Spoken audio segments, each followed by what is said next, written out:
Please অভি, এসো না। আর কতক্ষণ ওইভাবে ল্যাপটপে মুখ গুজে থাকবে? কত রাত হলো, সে খেয়াল আছে? অভিযোগ করল মল্লিকা। আর জাস্ট 2 মিনিট মিলি, ইনকাম ট্যাক্সের ফাইলিং চলছে। কত বড় পার্টি জানো, এই প্রথমবার আমার ফার্মকে কাজ দিয়েছে। ঠিকঠাক করতে না পারলে হাত ছাড়া হয়ে যাবে। এই পার্টি খেয়ে ঠিক মতো ধরতে পারলে নেক্সট ইয়ারেই একটা হন্ডা সিটি কেনা হয়ে যাবে। ল্যাপটপের কিবোর্ডে দ্রুত আঙুল চালাতে চালাতে বলল অভিজিৎ। মল্লিকা এবার ছদ্ম রাগ দেখিয়ে উঠে এলো বিছানা ছেড়ে। অভির সামনে গিয়ে ওর মাথায় হাত চালিয়ে চুল ঘেঁটে দিল। তারপর বলল, এই যে মশাই, এরকম করে আমাকে ফাঁকি দিলে আমি কিন্তু চলে যাব। তখন অন্য কাউকে চড়িও তোমার নতুন হন্ডা সিটিতে। মল্লিকার চোখের দিকে অবাক হয়ে তাকিয়েছিল অভিজিৎ। তারপরে মল্লিকার হাতের বাঁধন ছেড়ে বেরোতে পারেনি সে রাতে। তবুও মল্লিকার মনে হলো অভি যেন তাকে পেয়েও পুরোপুরি মাতাল হতে পারছে না। অভির দুহাত মল্লিকাকে জড়িয়ে ধরে থাকলেও সে জড়ানোয় দায়িত্ব আছে, পাগলামি নেই। না, এই ঘটনা কোনো এক রাতের নয়। দিনের পর দিন, রাতের পর রাত কেটে চলেছে ওদের বিয়ের পরে। প্রথম দিকের উত্তেজনা কমে রাতগুলো বিস্বাদ হচ্ছে আস্তে আস্তে মল্লিকার কাছে। অভিজিৎ কিন্তু উত্তেজনায় ফোটে। ওর উচ্ছ্বাসার দিকে কদম কদম বাড়িয়ে এগিয়ে চলেছে তৃপ্তভাবে। গড়িয়ার ফ্ল্যাট ছেড়ে আসার পরে নতুন জায়গার উত্তেজনায় মল্লিকা কদিন বেশ ছিল। তারপরে দেখল এ এক নতুন জ্বালা। আগের ফ্ল্যাটটার আশেপাশে অনেকের সাথেই বন্ধুত্ব হয়েছিল। গল্পে কথায়, দুর্গাপুজোর নৃত্যনাট্যের রিহার্সাল মল্লিকাকে আগের 2 বছর বেশ ভুলিয়ে রেখেছিল। এই নতুন ফ্ল্যাটে সেরকম কেউ আলাপই নেই। এখানে সবাই বড্ড বেশি ব্যস্ত। দেখা হলে ভদ্রতা সূচক গুড মর্নিং, গুড ইভিনিং বলে সবাই, তার বেশি পরিচয় এগোয় না। এখানে আসার পরে অভির বন্ধুবান্ধব ও তাদের বউরা এসেছে কয়েকবার। তবে তারা সবাই নিজেদের জীবনের দৌড় ছাড়া অন্য কিছু নিয়ে মাথা ঘামাতে রাজি নয়। বেশ কয়েকটা পার্টির পর মল্লিকা বুঝেছে সে এখানে বেমানান হয়ে পড়েছে। হাজার চেষ্টাতেও কর্পোরেট কালচারকেও হজম করতে পারছে না। অভির 2-1 পুরনো বন্ধুর সাথে মাঝে মাঝে দেখা হওয়ায় তারাও এসেছে। পার্থ আর সুব্রত দুজনেই অভির খুব ছোটবেলার বন্ধু। অভি ওদের সাথে গল্প করলেও হাবে ভাবে বুঝিয়ে দেয় ছোটবেলার জীবন থেকে ও এখন অনেক দূরে। মল্লিকার খারাপ লাগে তখন। পার্থ আর সুব্রতর কথায়, আড্ডায় মাঝে মাঝে ওদের ফেলে আসা জীবনের গন্ধটাকে ছুঁতে পারে মল্লিকা। সুব্রতর কাছে শুনেছে ছোটবেলায় ওদের স্কুলের নানান দুষ্টুমির কথা। পার্থ অবশ্য একটু চুপচাপ, সে ছবি আঁকে। কখনো কখনো 2-1 ছবি বিক্রি হলে একটু খুশি হয় সে। তবে পার্থ কবিতার পোকা। প্রথম দিন যেদিন ওরা এলো, পার্থ শুভ দাশগুপ্তর কবিতা সমগ্র নিয়ে এসেছিল। অভি একটু তাচ্ছিল্যের হালকা হাসি দিলেও মল্লিকার খুবই পছন্দ হয়েছিল বইটা।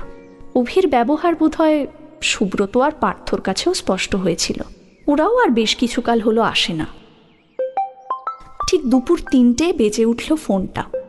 চেনা রিংটোন হলেও হার্টবিট বেড়ে যায় মল্লিকার। এর আগে 2:30টে ফোন পেয়েছে অভির কাছ থেকে। অভির রুটিন মাফিক ফোন শেষ করে মল্লিকা অপেক্ষা করছিল এই ফোনের জন্যই। হ্যালো, কাঁপা কাঁপা গলায় বলে উঠল মল্লিকা। এখনই গলা কাঁপছে তোমার? আমি সামনে গেলে কি হবে? ওপারের রোম্যান্টিক গলায় প্রশ্ন আসে মল্লিকার কাছে। তুমিই তো আসতে চাও না কিছুতেই। কতদিন তোমায় বলেছি আসতে, আমি আর পারছি না। প্লিজ মল্লিকা, আজ আমরা কোথায় আছি বলো তো? জানি না, তুমি যেন কোথায় ঘুরতে নিয়ে যাবে বলেছিলে আমায়। আমরা তো এখন চলেছি পাহাড়ে ঘেরা একটা জঙ্গলের দিকে। চারিদিকে ঘন গাছে ছাওয়া একটা পথ ধরে চলেছি আমরা। একটু দূরেই দেখা যাচ্ছে পাহাড়। সে পাহাড়ও ঘন সবুজ। একটা হুড খোলা জিপে করে চলেছি আমরা, শুধু তুমি আর আমি। ড্রাইভার নেই?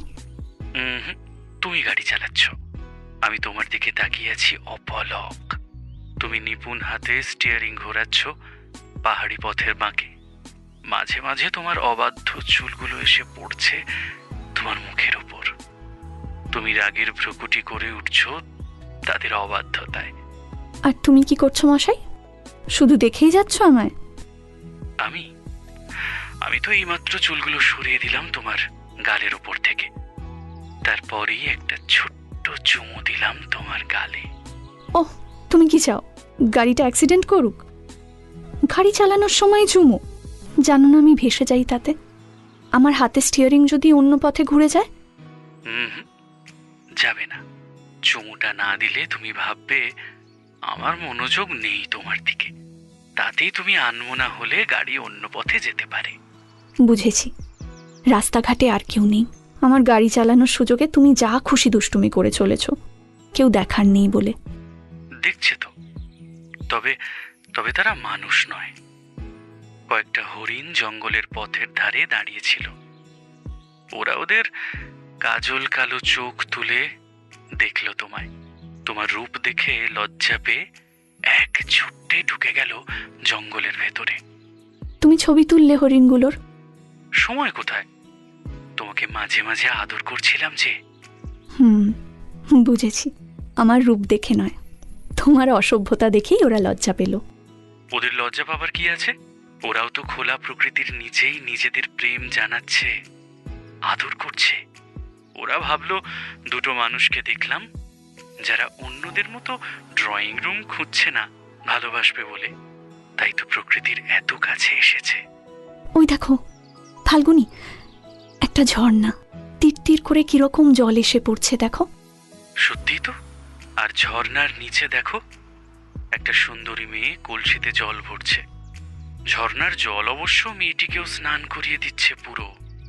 একটা ভিজে শাড়ি জড়িয়ে মেয়েটা দাঁড়িয়ে আছে। বাজে বকো না, আমি কেন ভিজে শাড়ি জড়িয়ে ঝর্ণার জল ভরবো?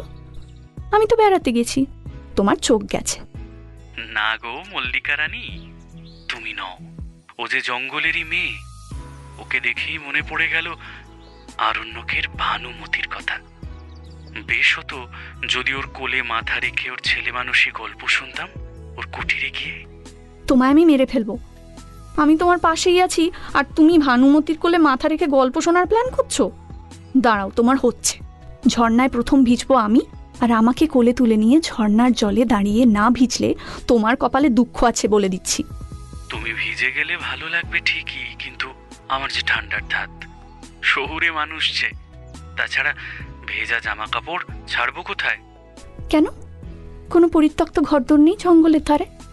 আছে তো, সেটা একটা ফরেস্ট রেস্ট হাউস, সেখানে থাকার পারমিশন নেই আমাদের। ফরেস্ট রেস্ট হাউস না, বলো বন বাংলো। আর পারমিশন আমাদের লাগবে না। বাংলোর চৌকিদারকে অনুনয় করে আমরা আজকের রাতটার মতো একটা ঘর পেয়েছি। তুমি রাতে চলে গেলে একেবারে। এবারে তো আমি আর থাকতে পারছি না। আমাদের দুজনের শরীর থেকে সভ্যতার পরশ খুলে যাচ্ছে। দুজনেই আদিম প্রেমের জন্য তৈরি। না না, এত তাড়াহুড়ো নয়। আমার ড্রেস চেঞ্জের সময় তুমি বাংলোর বারান্দায় বিরহকাতর প্রেমিক হয়ে বনের সৌন্দর্য দেখছ।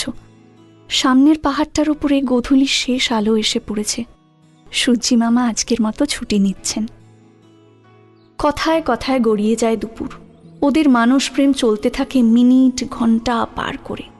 জঙ্গলের পথ, ঝর্ণার ধার, নির্জন বন বাংলোয় কাটানো রাতের আদর সবই মল্লিকা আদায় করে চলেছে ফাল্গুনির কাছে।